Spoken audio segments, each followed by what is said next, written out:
How to do hot yoga's standing bow pose. Want to get better? And this is one of the postures that I've featured many times on my channel. Why? Because I'm the standing bow whisperer. And you don't want to listen to me because I was successful in the standing bow. It's because I've helped thousands improve in this pose, the mechanics. Now we're back in a teacher training program setting like we were last week. And a shout out to Joe. Joe's the one that's helping me demonstrate this beautiful, iconic, graceful hot yoga pose. Standing bow. The first thing we got to look at, especially as teachers, you got to look at to see if your students are holding their foot right. A couple people over this week were holding wrong. So let's have Joe turn to the side. One of the big mistakes people try to do when they try to go with their foot, because I say go from the inside, is they twist their hand. So when you twist your hand and hold the foot, look at the shoulder, look at the elbow, see how it's rotating forward. Now when I tell her to turn it around the proper way, see how the shoulder is now automatically externally rotated. See the difference? Sometimes people will also hold this way too. So you have to just be, as a teacher, be very conscious of them grabbing the foot from the inside. Bikram's thing was, what did he used to say? Mama, give me money, which was the weirdest thing. Mama, give me money. Jimmy, give me money. Yeah, you don't want to give money like this unless you're like in the hood or something. All right, so we're going to pick up the foot from the inside. Now, in the Bikram world, they tell you to hold 2 inches below the toes, and I don't like that grip because I think it limits the range of motion on how much you're able to extend that leg back. So I changed it. Even if it's your first day, I like just where the top of the foot and the ankle meet. Right here. The top of the foot and the ankle meet, because even if it's your first day, it's going to give you a little bit more range of motion to get that leg up in the air. So that's one thing you've got to be super conscious of, because you can relax a little bit. If you could say the most phenomenal bullet points to cue somebody in the standing bow, and if they're holding like this and doing the pose, you're not doing them any good.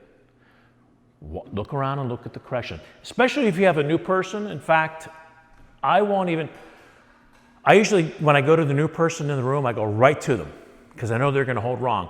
Every single time, the brand new person is going to hold wrong. So I don't even wait for them to hold it wrong. I just said, I go over to them and I go, let go, let go. I go over to them and I go, turn your hand out and pick up the foot right here from the inside. And they're still going to fight you. They're still going to want to twist it because it's just not natural. But go ahead and make that correction. Am I right though, Bob? Everybody holds wrong the first day? You have to be conscious of it as a teacher. You're not doing them a service at all. Okay, relax for a minute. Understanding the standing bow. You have to understand what part of your body is moving to be successful in the position. We talked about this the other day. 40% is the back bend. That happens automatically. 20% is the shoulder you're kicking with and the back hip you're kicking with. So what's the remaining 40%? The suspense is killing me. Drum roll. Hamstring of your standing leg. And so here's another big difference between Bikram and Barkan. Bikram tells you to kick your leg up as high as you can from the beginning. Kick, kick, kick, kick, kick, kick, kick, kick, kick. If you're kicking this high, your standing leg is not going to let you go down, especially if it's tight. You're going to be stuck up here in the clouds in purgatory forever. Stuck here. This is why you see a lot of people that are really good in the standing bow and they can't get down any further. Why? They kick too high too soon. So how high should you kick is the question. And the answer is, I don't know. Everybody's different. Every day is different. That's where the practice is. You got to figure out in your own practice how high I'm supposed to kick. So the equation to answer the question is how high you kick depends on the flexibility of your standing leg hamstring.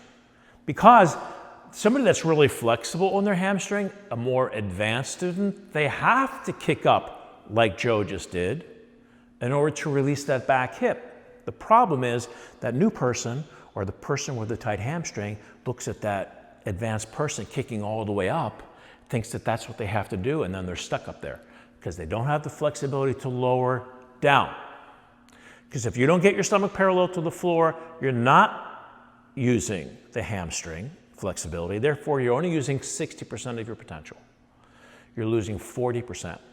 So if you're a beginner, come on up, and let's say your hamstring is on the tight side, I still want you to kick a little bit.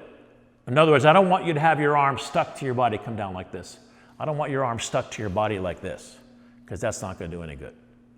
I still want you to kick just a little bit and then come down. But now your hamstring can take it. Come on down. Your hamstring's flexible enough to take it. She's almost more intermediate at this point. Maybe kick a little bit less than that. Now come down. Yeah, that's about more a good beginner position. As she gets more flexible in that hamstring, she can kick up a little higher a little bit sooner. Pardon the interruption, but if you're interested in becoming a yoga teacher, you like the setting, because this is a sneak peek into our live teacher training programs. So you have the choice of becoming a 200-hour yoga teacher, or you're already a yoga teacher, you want to take it to the next level. We have live and online options. I put links in the description below. We'd love to have you join the family. So let's go to the intermediate level. You want to do the other side? Yeah. Okay, other side. If she's kicking a little higher, this is now intermediate. Now she can come down a little bit more. But she has the flexibility in her hamstring to come down. Now here's another thing you want to look at. A lot of times the shoulders get crunched. You can almost see her shoulders crunching. So what we want to do is extend. Do that again. Come back in. Extend the shoulders away from you. You can drop this shoulder down and extend it. This one right here. You're supposed to hold yourself up there. You can drop this shoulder down, this one that's reaching, and still reach it. Drop it and reach it, and extend that leg. Because this is what happens. They're like this. We got to get them extend. This is 3-4 inches of flexibility and range of motion without even getting more flexible when you do that. Yes? Yes. That's a big correction that I make in that pose all the time. Now we get a little more advanced. She can kick up a little bit higher. Now what we can do is change the grip, because now at the advanced level, she can go just below the ankle on the leg. And here's a really good point. Relax for a minute. Don't hold on to a bony part of your ankle or your leg. Hold on to a soft part that you can squeeze. When you can squeeze it, you can get a better feel. It's like the archer squeezing the arrow against the bow. He gets a feel for that leverage. When you can squeeze it, it just mentally gives you more range of motion in your mind. Bony part, you're going to be stuck. Okay, so I'm going to have her go down a little bit lower. She's going to squeeze the flesh of her leg. Strong arm. And now she can kick a little bit higher. This is more advanced. A beginner should not be doing this. And now she has the flexibility to lower down to where that stomach is parallel. There's the shoulders again. Now kick, now kick, now kick. Isn't that nice? Okay. One of the biggest corrections I make in this position is the upper knee. So imagine that my elbow is my knee, and imagine my hand is my foot. Whatever side they're doing, the knee wants to stick out to the side. So let's face front and do it. What happens is they go into the position.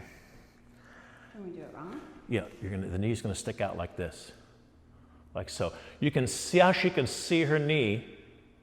There's a mirror in front of us, and she can see her shoulder. We don't want the knee or the shoulder to be visible in the front mirror. And then at one point, we want to take that knee and bring it underneath the foot. So watch it again. Instead, what she's going to do, she's going to keep the shoulder and the knee behind her so she can see it in the mirror. And then what happens is the foot, keep it straight, comes out of the back of her head. Once I get that knee under the foot, because what happens is if your knee's sticking out this way, your foot's going to be facing that direction. But as soon as I bring the knee underneath the foot, now the foot's going to be flat. So let's do it wrong and show the difference with the way the foot looks above the head. I'm holding you. You don't have to kick too high. When she's got the knee out to the side, her foot is now facing the left. See how it's facing over that wall? So now when we get the knee underneath, come on down, the foot grows right out of the back of the head. See that? It grows in a vertical position right out of the back of the head. And that's how you can tell if your hip's in the right position where the foot is. Does that make sense? Get that knee underneath the foot grows out of the back of the head. Okay? Questions? The question was if my knee is out of position, the only way I can go down is to go out of position. You never want to compromise alignment for going what you think is further in the pose. Because as soon as you're out of the proper alignment, you're out of the position. And it's not about how high you can kick your leg. It's how high you can kick your leg in the proper position.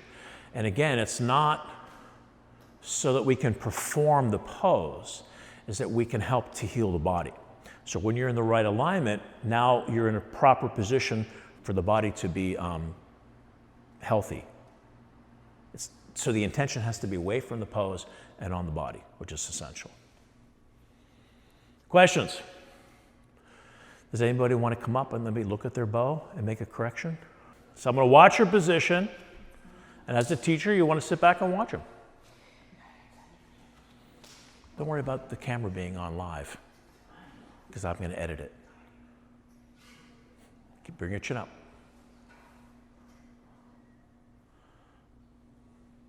So one of the things we want to do is kick back to reach forward, and that's going to give us the balance in the middle. For Adina, she's in a really good position except for two things. One, she's got to straighten her standing leg. That's key. So straighten your standing leg more. And two, she's got her knee over to the left of her foot. This arm could be stronger. So she needs to bring her knee underneath the foot this way, from here to here. And now she can kick up from that position. So she had the knee sticking out to the side. I would hold a little bit lower. Yeah. Strong arm. Okay, here we go. One of Bikram's cues is to keep the shoulders in one line from the side. I don't want you to be so compelled to do that. Just get that leg behind you. All right, so what's happened with Bob, first he's got to get his arm more away from his upper body, number one. Okay, that's good. And two, his foot and his leg, and I've been watching this in class, is too far over toward me. So what we got to do is we got to make sure his leg comes straight back instead of toward me. So come down, look in the mirror, or look, I'm in the head, pretend that's a mirror. Come down. I don't want your knee to go to the right. I want it to stay right here. Come down more. That's it. Down more. Down more. Now kick. Yep. I'm keeping his knee underneath his foot, but I'm not letting his knee move toward me. You're getting your leg too far over here. Here's what it has to be. Make sense? Yep. Good. You could, if you did that, you wouldn't practice it that way though. You would, here Joe, come up for a second. If you're going to use the wall, let's say you're doing the right side, you'd want to face this direction, pick up the foot, so that your hip is touching the wall, not your arm. This arm is free, and then come down from there. So your left hip is touching the wall. That frees your two arms for the extension. So you could play with the angle that way. Right. You can play with the position of your hip, which was the original question, to see where it is. Great. Good. All right, thanks.